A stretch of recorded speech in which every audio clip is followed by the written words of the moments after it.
धर्मनगरी हरिद्वार में 1960-61 में 9 गांवों की भूमि अधिग्रहण कर बीएचईएल की स्थापना की गई। सरकार द्वारा बीएचईएल की अधिग्रहित की गई शेष खाली जमीन की वापसी को उक्त 9 ग्रामों के किसानों द्वारा बनाई गई किसान संघर्ष समिति द्वारा 2013 से लगातार आंदोलन किया जा रहा है। किसान संघर्ष समिति द्वारा एक बार फिर अपने आंदोलन को गति देते हुए केंद्र एवं राज्य सरकार से मांग की है कि वो जल्द ही किसानों को उनकी जमीन वापसी का सकारात्मक फैसला ले, अन्यथा किसान संघर्ष समिति को उग्र आंदोलन को विवश होना पड़ेगा।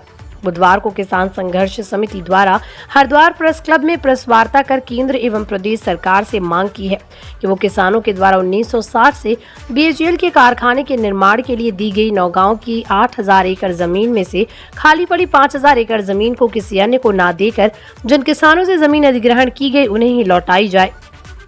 किसान संघर्ष समिति के अध्यक्ष बलवंत चौहान ने प्रेस वार्ता कर बताया कि किसानों द्वारा देश हित में बीएचईएल को अपनी जमीन दी गई, जिसके बाद बीएचईएल कारखाना बनने के बाद शेष बची जमीन पर बीएचईएल द्वारा आवास विकास कॉलोनी टिहरी विस्थापित एवं अन्य आवासीय कॉलोनियां बना दी गई। उन्होंने कहा कि किसान संघर्ष समिति अपनी खाली पड़ी 1500 एकड़ जमीन की भूमि की वापसी की मांग करती है। उन्होंने कहा अगर किसानों की जमीन उन्हें वापस नहीं दी गई तो किसान संघर्ष समिति आंदोलन को विवश होगी। में हमारा आंदोलन 17 साल से बराबर चल रहा है।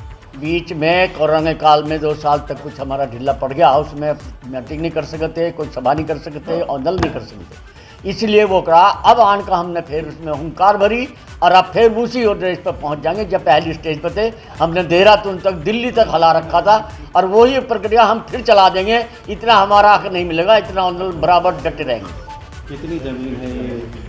इस वक्त 5000 एकड़ ज़मीन खाली पड़ी हुई है।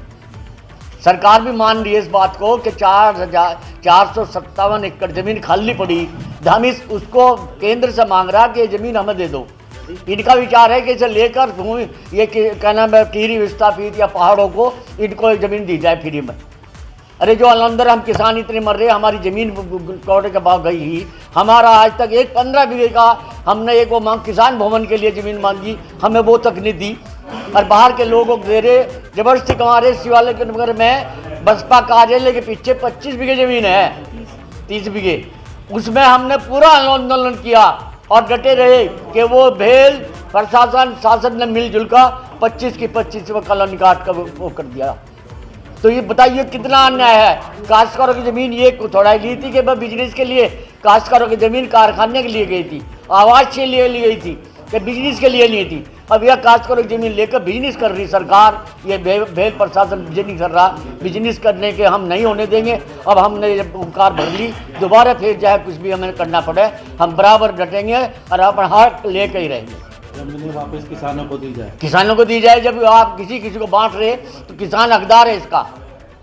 ये भी पीछे बात हुई थी शुरू में, ये आनंद वर्धन जी ने भी ये चलाई थी बात कि इनको ज़मीन जो जैसे ये मिलिट्री फार्म दे रखा था, उन्होंने ये कहा था कि आप गौर को दे रहे, इन्हें दे दो किसानों को। उन्होंने हमारी इतनी भूमिका निभाई थी और उन्होंने कहा था इन्हें दे दो ज़मीन, जब जरूरत पड़ेगी आप रख लियो।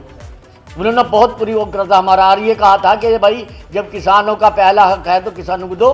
तो ये शिवालिक नगर कितना बड़ा शिवालिक नगर कट गया, कहीं इंद्र लोग कट रहा, कहीं कुछ कर रहा, कॉलोनी काट काट कर और बेच रहे हैं। आज शिवालिक नगर में करीब में 1 करोड़ 1.5 करोड़ का प्लाट बिखरा है एक। अब बताइए ये कहाँ जा रहा पैसा। और आज वो बेच कर फिर आगे मांग कर रहे कि हम 5वां फेस भी दे दो। क्या करने जा रहे हैं आगे 5वां फेस फिर मांग रहे। अब हम मतलब अब इसमें अपना आंदोलन करेंगे या धरना देना पड़े, प्रदर्शन करना पड़े, पूरा करेंगे। सरकार के भी और बीएचईएल के भी। मैं अभी तारीख निश्चय नहीं हमने की, तारीख जिससे कर पूरा फिर आप लोगों की सूचना होगी, सबको सूचना देकर उस तरीके से आंदोलन करेंगे। ऐसे थोड़ा ही अच्छा अपने हक के लिए लड़ रहे हैं हम, कोई जवाब नहीं है भाई हम खाली वैसे ही लड़ रहे।